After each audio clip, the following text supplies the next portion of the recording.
Qui dit nouveau mois dit nouvelle étude à analyser. Et ce mois-ci, il y avait une nouvelle étude qui est sortie sur ce qui prédisait une perte de poids sur 12 mois. Plus précisément, est-ce que les 14 premiers jours pouvaient prédire les résultats de perte de gras sur 12 mois?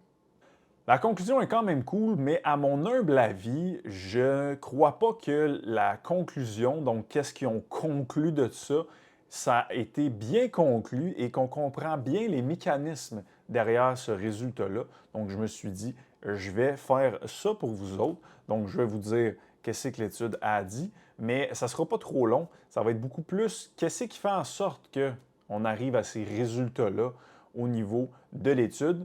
On va y aller au niveau psychologique et vous allez pouvoir à la fin du podcast prendre ça et amener ça chez vous pour maximiser. Là, on parle de perte de gras, là, mais ce qu'on va voir aujourd'hui, ça s'applique tout aussi à une prise de masse musculaire, à des performances ou à n'importe quel objectif que vous avez dans votre vie. Donc, si on commence avec l'étude. L'étude, on parle d'une étude de avril 2024 qui est quand même assez complexe, donc je vais rester bref parce que, comme je vous dis, ce n'est pas ça le but du podcast, pas de l'analyser au grand complet. Donc, je vais quand même rester bref, mais je vais vous donner quelques petits points. Ils ont voulu voir qu'est-ce qui prédisait une perte de gras sur 12 mois, donc sur quand même du long terme. Spécifiquement, je l'ai dit au début, ils voulaient regarder les 14 premiers jours, donc c'est pas beaucoup, là. Donc les 2 premières semaines, ça avait-tu un impact et c'était-tu capable de prédire l'amplitude, l'ampleur de la perte de gras sur 12 mois et le maintien de cette tangente-là. Donc, si tu perds beaucoup au début, est-ce que tu vas maintenir cette tangente-là tout au long de l'année? Donc, ce qu'ils ont fait, c'est qu'ils ont pris un programme aux États-Unis que je ne connaissais pas. Ça s'appelle iDiet, comme fait que iDiet. C'est une diète en ligne où les participants sont invités à manger 500 jusqu'à 1000 calories de moins par jour. Et ils doivent rentrer leur poids en ligne de façon hebdomadaire pour suivre leur évolution au fil de l'année. Donc, au total, on parle de 667 participants qui ont pris part à cette e-diète-là. Donc, l'étude a analysé ces données-là. Donc, ce que l'étude a fait, c'est qu'ils ont pris tous les données de poids que les gens, les 667, ont pris, qui ont pris sur eux-mêmes et qui ont mis dans le programme tout au long de l'année.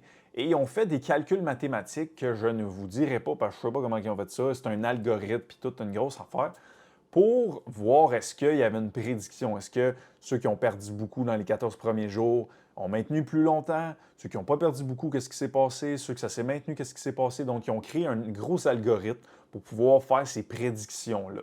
C'est quand même vraiment impressionnant de voir qu'ils ont été capables de faire toutes ces prédictions-là en créant un algorithme.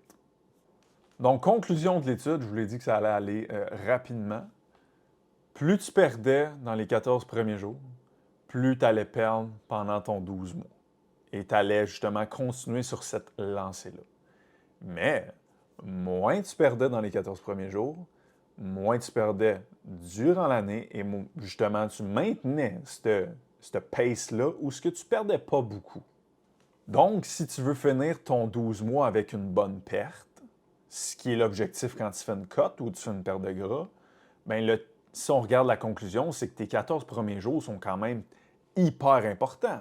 Parce qu'on était capable de prédire que quand ça perd beaucoup dans les 14 premiers jours, à la fin du 12 mois, tu as perdu beaucoup de poids versus quand tu ne perdais pas beaucoup de poids dans les 14 premiers jours, bien, à la fin de l'année, tu n'en avais pas perdu beaucoup de poids. Mais là, la question, c'est pourquoi? Hein? La conclusion de l'étude, là, c'était, faut que tu y aies agressif au début. Voici la conclusion. Moi, c'est pas comme ça que je l'ai vu. Moi, je l'ai vu, j'ai vu 2 trucs psychologiques là-dedans. 1, le sentiment de compétence. 2, l'effet Mathieu. Et c'est les 2 trucs que je vais vous parler aujourd'hui en lien avec l'étude. Donc, qu'est-ce qui fait que le sentiment de compétence est lié aux 14 premiers jours? Qu'est-ce qui fait que l'effet Mathieu est lié aux 14 premiers jours? Je tiens à dire avant de finir sur l'étude, une des limitations, c'est que c'était 667 participantes femmes d'âge moyen, ce qui fait qu'il y a quand même une limite sur est-ce que les hommes, c'est la même chose, les hommes jeunes, les femmes jeunes. J'aurais tendance à dire que si on regarde au niveau psycho, là, ce que je vais vous parler après, ça fait du sens, mais je tenais quand même à vous mentionner la limitation. Premier point qu'on va regarder, c'est le sentiment de compétence. Qu'est-ce qui fait en sorte que les 14 premiers jours, c'est quoi le lien avec le sentiment de compétence, puis les 14 premiers jours, puis le 12 mois? C'est quoi tous ces liens-là? Mais premièrement, le sentiment de compétence, c'est un des 3 besoins de base psychologiques pour maximiser la motivation. La motivation, c'est les raisons pour lesquelles vous voulez faire quelque chose. Mais dans ces raisons-là, vous avez 3 composantes qui est votre niveau d'autonomie, votre niveau de compétence et votre niveau d'affiliation. Dans cette raison-là, plus vous allez avoir d'autonomie, de compétences et d'affiliation, plus ces raisons-là vont vous propulser, vont avoir beaucoup de motivation qui va rester constante sur le long terme, pas beaucoup de fluctuations et votre énergie va toujours être là pour faire les actions que vous devez faire, sans nécessairement avoir un feeling émotionnel de « je suis donc bien motivé, je pourrais courir 47 millions de kilomètres ». C'est pas ça le point, c'est juste quand on dit « ah, je suis motivé », ça peut être aussi « ça ne me tente pas, mais je le fais pareil ». Ça, c'est de la discipline que le monde va dire. Mais pour moi, ça, c'est quelqu'un qui est motivé et qui ses besoins de base sont maximisés. Donc aujourd'hui, on va se concentrer sur le besoin de base de la compétence. Pour le besoin de base d'autonomie, j'en ai parlé dans l'épisode numéro 96 du podcast, si jamais tu veux aller voir. Donc, quelle est la définition du sentiment de compétence? La définition, c'est la capacité qu'une personne a à produire un résultat selon des standards, que ce soit ses propres standards ou les standards de quelqu'un à l'extérieur d'eux. Si on prend comme exemple la perte de gras sur 12 mois, si tu veux perdre 20 livres, 30 livres, si tu veux prendre la masse, 20 livres, 30 livres, ton sentiment de compétence, c'est ton sentiment de confiance que toi-même, tu es capable de produire ce résultat-là qui est une perte de 20-30 livres ou une prise de masse de 10-15 livres. Plus tu as confiance en toi que si tu vas être capable de le faire, plus ton sentiment de compétence est élevé, plus tu as d'énergie, plus tu as de motivation. Moins tu te sens confiant de le réussir, moins tu as d'énergie, moins tu as de motivation. Puis ici, une erreur que je vois souvent, puis là, je vais être cru, là, mais c'est souvent ça que je dis aux boys, il faut arrêter de se mettre la tête dans le cul quand on ne se sent pas compétent. Puis on essaie de dire, non, 9 sur 10, 10 sur 10. Bullshit! J'ai rarement vu quelqu'un à 10 sur 10 de sentiment de compétence d'atteindre un gros objectif. Arrêtez de vous mentir à vous-même. Ça vous aide pas de dire, ah ouais, 9 sur 10, mon chum, yes sir, je suis tout correct. Mais qu'au fond de vous, c'est 3 sur 10. C'est parce que si au fond de vous, c'est 3 sur 10, votre sentiment de compétence est bas, votre motivation va être basse, puis vous n'allez pas y arriver. Parce que vous allez manquer de motivation, que vous allez dire, mais ce n'est pas que vous manquez de motivation, c'est que vous manquez d'énergie et de, oui, on peut dire motivation, mais de cette énergie-là qui vous pousse à continuer par faire les actions même quand ça ne vous tente pas. Donc, si le sentiment de compétence est trop bas, soyez honnête avec vous-même, puis dites-vous, ouais, non, j'y crois pas une crise de seconde de l'atteindre, cette 30 livres-là, dans la prochaine année. Et ceci n'est pas grave. Ça ne fait pas de vous quelqu'un de faible, ça fait de vous quelqu'un de fort. Parce que vous êtes honnête envers vous-même. Et le fait d'être honnête envers vous-même, vous allez pouvoir jouer avec la variable de compétence, parce que je vais vous montrer comment après. Et ça va vous permettre d'avoir plus de motivation, plus d'énergie et de l'atteindre, ce 30 livres-là. En vous disant 9 sur 10, quand ça ne l'est pas, vous vous aidez pas parce que vous allez planter dans une coupe de mots. Donc, petite bémol que je voulais ajouter avant. Donc, si on revient à notre étude là, de tantôt, si tu perds beaucoup de poids dans les 14 premiers jours, ceci augmente le sentiment de compétence parce que tu vois que tu perds. Donc, tu augmentes ton sentiment de confiance à réussir où tu t'en vas. Ceci augmente ta motivation.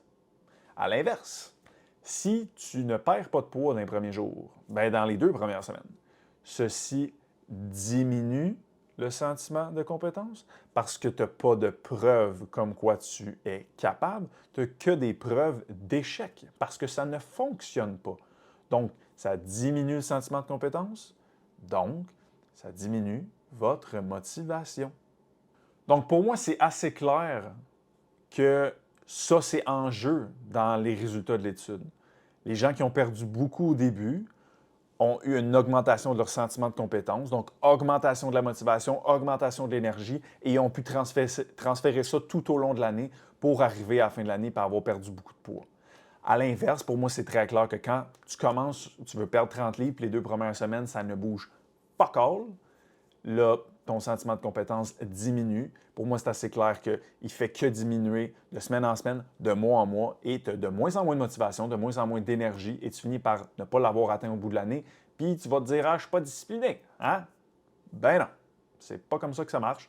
On parlait juste d'un sentiment de compétence. Il y a d'autres choses, mais on s'entend que dans la présente étude, ça, c'est un énorme point. C'est la première affaire qui m'a flagué quand j'ai lu l'étude. J'étais comme, sentiment de compétence qui a juste augmenté. Puis surtout dans les 2 premières semaines, ça a été vraiment fort. Puis ça leur a permis de lui donner un boost pour le reste de l'année. Donc, si tu m'écoutes présentement, là, puis ça fait une couple de semaines, une couple de mois que ça bouge pas, puis que tu sens pas que tu t'en vas dans la bonne direction, ça se peut que tu ne te sentes pas motivé parce que ton sentiment de compétence diminue. Je vais vous le dire à la fin comment jouer avec ça parce que tout ça se joue. Hein? Et après ça, on va dire magique, je suis discipliné. Oui, tu as joué ces bonnes variables. That's it, that's all. Donc, premier point, le sentiment de compétence serait en lien avec le fait que les 14 premiers jours sont extrêmement importants dans n'importe quel objectif, mais dans le cas qu'on parle aujourd'hui d'une perte de gras. Et j'espère qu'avec juste ce petit point-là, vous commencez à vous dire, Chris, c'est fascinant, hein? La psycho et la fitness. La fitness, qu'est-ce que je dis là? La psycho et le fitness, quand tu mélanges ça ensemble, là, fascinant, hein? Quand tu commences à comprendre comment un cerveau fonctionne, tu es capable d'expliquer bien des affaires et tu peux jouer avec toutes ces affaires-là pour t'assurer d'atteindre bien ce que tu veux dans ta vie, dans le cas présent, d'une perte de gras. Point numéro 2 qui explique pourquoi les 14 premiers jours ont autant prédit la perte de poids sur 12 mois, c'est l'effet Matthieu. Qu'est-ce que c'est ça, l'effet Matthieu? L'effet Matthieu, ça vient de la Bible, donc ça fait très longtemps que c'est là, mais ça a été étudié scientifiquement puis beaucoup en économie. Une phrase qu'on va entendre souvent quand on parle d'effet Matthieu, c'est « les riches s'enrichissent, les pauvres s'appauvrissent ». Plus tu vas avoir d'argent, plus tu vas avoir d'opportunités d'en faire encore plus. Moins tu as d'argent, moins tu vas avoir d'opportunités d'en faire plus. À l'inverse, on prend l'ère des réseaux sociaux. Plus tu as de followers, plus tu vas avoir d'opportunités d'en avoir plus. Pensez aux gens qui ont 150 000 abonnés. Ils vont à qui les opportunités de faire des collabs? Ils se tiennent avec qui, ces gens-là? Ils se tiennent avec des gens qui ont 200 000, 300 000, ils ont des collabs. Puis ça augmente encore plus leur nombre d'abonnés. Pensez à du monde qui ont 400 abonnés. C'est eux qui ont des collabs? Non. Donc, plus tu as d'abonnés, plus tu vas avoir d'opportunités d'en avoir encore plus. Puis moins tu as d'abonnés, bien, moins tu vas avoir d'opportunités d'en avoir encore plus. Okay? Donc, ceci est l'effet Matthieu. Mais on peut le voir dans n'importe quoi. On peut le voir en termes de succès et d'objectifs et de petites victoires. Plus tu as de petits succès, plus ça va initier d'autres succès parce que tu vois plus d'opportunités. Et ça augmente ton sentiment de motivation de faire plus d'actions parce que tu sens, tu les vois plus, ces opportunités-là. À l'inverse, plus tu as d'échecs, plus ça engendre des échecs. Okay? Donc, l'effet Matthieu plus fitness, c'est plus tu vois de petites victoires, plus ça va engendrer d'autres petites victoires et plus tu as d'échecs, plus ça va engendrer d'autres échecs. Si on revient encore une fois à notre étude, si tu perds beaucoup dans les 14 premiers jours, ceci fait un effet Matthieu positif parce que là, tu vois que ça fonctionne, ça te donne encore plus envie de t'impliquer, tu vois encore plus d'opportunités de faire des bonnes actions, tu as encore plus de motivation, fait que tu vas faire encore plus de steps, tu vas aller encore plus au gym, tu vas encore plus être sa coche sur ta bouffe. Ceci est l'effet Matthieu positif. C'est exponentiel, on commence à avoir accès à encore plus d'énergie. Puis là, ça lève, puis c'est comme une grosse boule qui arrête juste pas de grossir. Et on finit à la fin de l'année, notre 12 mois, puis on a atteint notre objectif. À l'inverse, ceux qui font juste avoir des échecs dans les 2 premières semaines, la boule a grossi, mais de l'autre sens. Tu as de moins en moins de motivation parce que ton sentiment de compétence diminue. Donc, tu as de moins en moins d'énergie et de comme « Ah yes, je vais faire ça, puis là, je vais faire mes steps, puis là, je vais faire ma meal prep, puis là, je vais aller au gym, let's go, let's go. » Tu as de moins en moins ça. Donc, tu accumules de plus en plus d'échecs et ta boule fait juste grossir, ce qui fait que tu arrives à la fin de ton 12 mois puis tu n'as pas atteint tes objectifs. Donc, plus tu vois de bons coups et de victoires, plus ça va te donner d'énergie et le goût d'en faire encore plus et de motivation. Et plus tu vis des échecs, bien, plus ça va t'amener dans une slide qui est beaucoup plus vers le bas d'effet Matthieu. Donc, on va appeler ça un effet Matthieu négatif, où ce que tu vas comme plus aller à échec après échec après échec après échec. Donc, pour moi, ça, c'est une autre affaire qui s'est passée dans l'étude. Ceux au début, ils ont eu l'effet Matthieu positif. ceux qui ont perdu beaucoup. Puis ceux qui n'ont pas perdu au début, ben, ils ont eu l'effet Mathieu négatif. Mais ça, l'effet Mathieu, plus le sentiment de compétence, pour moi, ceci est deux grosses composantes qui expliquent le résultat. Que 14 jours peut prédire un résultat au bout de 12 mois. Pour moi, c'est crystal clear que ces deux affaires-là viennent jouer là-dedans. Je veux juste pas qu'on me prenne qu'on pense que la perte de poids réside seulement sur ces deux points-là. C'est faux. Ça ne réside pas seulement sur ces deux points-là. Par contre, là, on regarde qu'est-ce qui fait que 14 jours peut prédire un résultat de 12 mois. Pour moi, ces deux choses-là sont dominants. Ils font quasiment toute l'explication pour moi qui fait que quelqu'un, en 14 jours, tu peux prédire qu'est-ce qui va se passer dans les 12 prochains mois. Donc maintenant, comment se servir de tout ça? Première chose, moi, la conclusion de leur étude, je la trouve merdique. Ce n'est pas d'aller plus agressif au début. C'est faux. Moi, ma conclusion de tout ça, c'est premièrement, tombe pas dans le piège de te mettre des objectifs de poids sur la balance, de body fat, de charge, tombe pas dans ce piège-là d'utiliser ces chiffres-là comme critères de succès. Parce qu'en partant, si ton critère de succès n'est pas bon, ça se peut que ça te fasse un peu de dommages. Par exemple, si tu passes de manger 10 McDo par semaine à 3 McDo par semaine, ce qui est excellent, mais ton poids, il ne diminue pas dans les 14 premiers jours, t'es fait. Parce que là, ton sentiment de compétence diminue, ton effet Mathieu s'en va du côté négatif et tu diminues ta motivation de semaine en semaine, jour après jour. Pas parce que tu n'as pas fait les bonnes choses, parce que tu ne regardais pas la bonne affaire. Donc, étape 1, mettez-vous des bons critères de succès, des bons critères de progression. Donc, tu veux établir là, en début de processus d'objectif, 1 à 3, pour moi, je pense, c'est opinion personnelle, mais je trouve que 1 à 3, c'est parfait, c'est pas trop. 1 à 3 petits défis que tu veux te mettre. OK, là, je fais 2000 pas, je vais aller à 5000. Excellent. Quel est mon niveau de compétence? 8 sur 10, on est good. 2 à 5, je vais passer de 10 McDo à 3 McDo. Si après 2 semaines, tu as réussi de passer de 2000 à 5000 steps, puis 10 McDo à 3 McDo, ton sentiment de compétence augmente, ton effet Mathieu est dans le positif, donc tu augmentes ta motivation, tu augmentes ton énergie, et là, tu vas avoir encore plus le goût de passer de 3 McDo à 1 McDo, de 5000 steps à 8000 steps. Et voilà. Puis à un moment donné, ton poids va bouger, puis ça va être comme par magie. Mais c'est parce qu'on a été intelligent au début à regarder nos bonnes variables comme du monde, puis à ne pas regarder les affaires dont on n'a pas le contrôle qui pourraient faire juste diminuer notre sentiment de compétence puis nous tomber dans l'effet Mathieu négatif. Donc, étape numéro 1, tu établis des bons critères de succès, puis tu ne mets pas ça sur des astis de poids et des affaires de même. Tu mets ça sur des comportements. C'est ça que tu veux voir progresser. Comportement. Donc, étape 1, check tes comportements, 1 à 3 par mois, que tu veux optimiser, puis tu te mets des petits défis là-dessus. Petits défis. Hein? Là, j'arrive à l'étape numéro 2. Là, si tu t'es dit, moi, mon sentiment de compétence, Hugo, là, il est bas, j'y crois pas vraiment. Ben ça se peut, ça. Parce que moi, mettons, là, tu me dis, hey, tu t'en vas courir 42 km demain. Ben non, j'y crois pas une seule seconde. Donc, j'ai aucune motivation à faire fuck all par rapport à ça. Parce que j'y crois pas une seule seconde. Mais si tu me dis, je m'en vais courir 2 km demain, ah ouais, je suis prêt à faire des actions. Qu'est-ce que je viens de faire? J'ai diminué ma barre. J'ai diminué ma barre. En diminuant ma barre, j'ai augmenté mon sentiment de compétence. En augmentant mon sentiment de compétence, j'ai augmenté ma motivation. Puis, whoop là, je me mets en mouvement, puis je me mets à faire des actions. Parce que j'ai diminué ma barre. Donc, si on revient à point numéro 1, viser des défis, des petits défis. Je veux augmenter mes steps, je veux aller plus au gym, je veux manger moins de scrap, je veux faire mes meal prep. Diminuez votre barre. Si vous êtes à 2000 pas, passez pas à 10 000, Chris. 10 000 à 4 000 ou 5 000.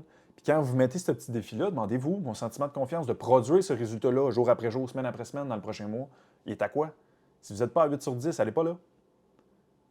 Allez avec un petit défi que vous êtes confiant à 8 sur 10 de l'avoir. Parce que 10 sur 10, first, comme je vous dis, bullshit. Mais 2, si c'est 10 sur 10 puis vous le réussissez, ben, vous ne pouvez pas gagner en compétences parce que c'était comme ça que vous l'auriez fait. C'est comme moi, je fais tout le temps 7000 steps.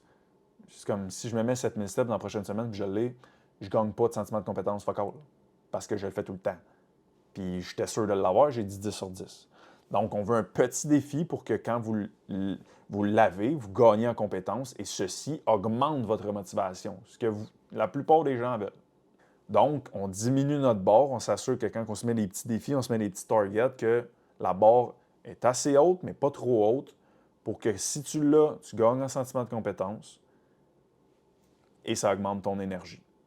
Et si tu mets la barre trop haute, c'est juste que tu n'as pas assez de motivation pour initier ce comportement-là jour après jour, semaine après semaine. Parce que tu es comme, hey, je fais 2000 pas, tu me dis à 15 000, j'y crois pas. Fait que tu vas peut-être le faire une journée, puis après ça, tu le feras plus les autres journées. Si jamais tu vis des échecs, parce que la vie, ça se peut, hein? Je ne vous apprends rien, ça se peut que vous en vivez. Si tu t'étais dit 2000 à 5000, je me sens compétent à 8 sur 10, ça se peut. Puis finalement, tu fais 4000. Qu'est-ce qui arrive? Bien, si tu ne veux pas commencer à te taper sur le chou et à diminuer ton sentiment de compétence, je t'invite à extraire les apprentissages de tout ça très rapidement. Bon, qu'est-ce qui n'a pas fonctionné? Qu'est-ce qui a fait en sorte que je n'ai pas eu le 5000? Sont où mes apprentissages là-dedans? Un coup que tu as extrait ça, tu prends ces apprentissages-là puis tu swipes ça dans ton prochain défi. That's it. Ceci n'est pas un échec. Quelle est la notion de l'échec? Je vise 5000, j'ai fait 4998, il me manquait 2 pas. C'est un échec, ça? Comme, il part de où, l'échec? Débarrassez-vous de cette notion d'échec-là. First, ça va vous aider parce que vous n'allez pas vous dévaloriser. Parce que petit in, quand vous dévalorisez, vous diminuez votre sentiment de compétence. Donc, vous diminuez votre motivation à long terme et là, vous vous dites « Hey, je ne suis pas discipliné » ou « Hey, j'ai de la misère à faire mes affaires ». Donc, premier point, ne vous dévalorisez pas. Donc, quand vous vivez un échec, dites pas « Ah, j'ai vécu un échec, je ne l'ai pas eu ». C'est comme comment j'interprète ça? Qu'est-ce que je peux extraire pour m'aider dans mon prochain mois? Donc, je vous invite à voir vos échecs, si on peut les appeler comme ça, mais je n'aime pas les appeler de même, vos obstacles de cette manière. Et point numéro 3, pour maximiser votre effet Mathieu positif, je vous invite à faire un petit exercice qui s'appelle les 5 bons coups. Donc, à tous les soirs, vous allez noter 5 bons coups que vous avez fait dans votre journée en lien avec votre objectif fitness. Puis là, ça marche. Tout ce que je vous dis là, ça marche pour tous les autres objectifs aussi. Là. Mais on va se concentrer sur le fitness. Fait que 5 bons coups en lien avec votre objectif fitness. Des bons coups, c'est des comportements et des actions volontaires que vous avez fait. Pas « Ah, j'ai pas bu d'alcool en fin de semaine, mais j'ai pas eu d'occasion. » OK, mais parce que si tu en avais eu, tu en aurais peut-être bu. Fait que c'est pas une action concrète, ça. Là. C'est pas toi qui l'as fait, ça a juste à donner de même. Donc, on veut des comportements et des actions, aussi, même si c'est microscopique. Hey, avant, j'aurais mangé 4 pointes de gâteau, là, j'en ai mangé 3. I don't give a fuck, c'est parfait. C'est parfait, mets ça dans tes 5 bons coups. Parce que là, tu vas commencer à voir des bons coups et tu vas créer ton effet Mathieu positif où ce que tu vas dire « OK, ouais, ça c'était bon, ça c'était bon. » Puis là, tu vas penser à tes 5 bons coups pendant ta journée, puis ça va te donner encore plus le goût d'en faire ici et là. Tac, OK, oui, là, je vais mettre ça dans mon bon coup aujourd'hui. Et 5, minimum 5, si vous voulez en mettre 15, vous pouvez en mettre 15. Mais je vous invite vraiment à faire ça, puis ça a l'air bébé fafa, hey, mes 5 bons coups, journaling, nanana. Ceci fait une énorme différence. Parce que quand vous avez des journées plus difficiles, si tu es capable quand même de sortir 5 bons coups, tu ne tombes pas dans ton effet Mathieu négatif puis tu t'en vas pas vers le bas à te dévaloriser. Donc, petit exercice pour maximiser votre effet Mathieu positif quand vous voulez atteindre un objectif. 5 bons coups d'action, comportement volontaire que vous avez fait. Vous marquez ça puis vous en parlez à personne. Pourquoi? Parce que ces bons coups-là, là, les gens vont dire « Ben non, c'est Chris? C'est facile, ça. » Puis là, ça va vous dévaloriser. Vous allez dire « Ah, j'étais pas bon, finalement. » Fait qu'en parlez-en à personne. Ou pour les clients qui m'écoutent, qui sont chez Hachette Performance, vous pouvez en parler à vos coachs parce que nous, on est formés pour être conscient qu'un bon coup, ça peut être aussi microscopique que « Hey, je me suis levé puis je suis allé me chercher une fourchette pour faire plus de steps. » Okay? Ça peut être aussi petit que ça. Ça peut être « Hey, je fais mes 5 bons coups. » Nous, on est entraînés pour voir ça. Votre chum, votre blonde, vos amis vont être comme « Tu me niaises-tu? C'est pas bon, ça. Okay? » Fait que, allez pas là.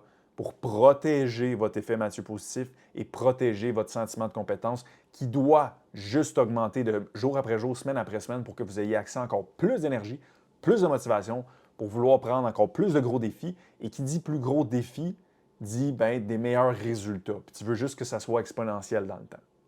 Donc, si je recap, numéro 1, vous voulez vous mettre 1 à 3 petits défis, petits objectifs de comportement à changer, à optimiser pour qui va vous aider à atteindre votre objectif final. Numéro 2, tu veux mettre la barre assez haute, mais pas trop haute. Donc, souvent, par expérience, diminuer la barre, comme viser plus bas, un 8 sur 10 de sentiment de compétence. Et petite note, soyez honnête envers vous-même. Et troisième point, relevez 5 bons coups que vous avez faits dans votre journée en lien avec cet objectif-là. De cette manière, vous allez augmenter votre sentiment de compétence, vous allez augmenter l'effet Mathieu positif, ceci va augmenter votre motivation. De cette manière-là, vous allez être constant. Une phrase que bien des gens nous parlent en bureau.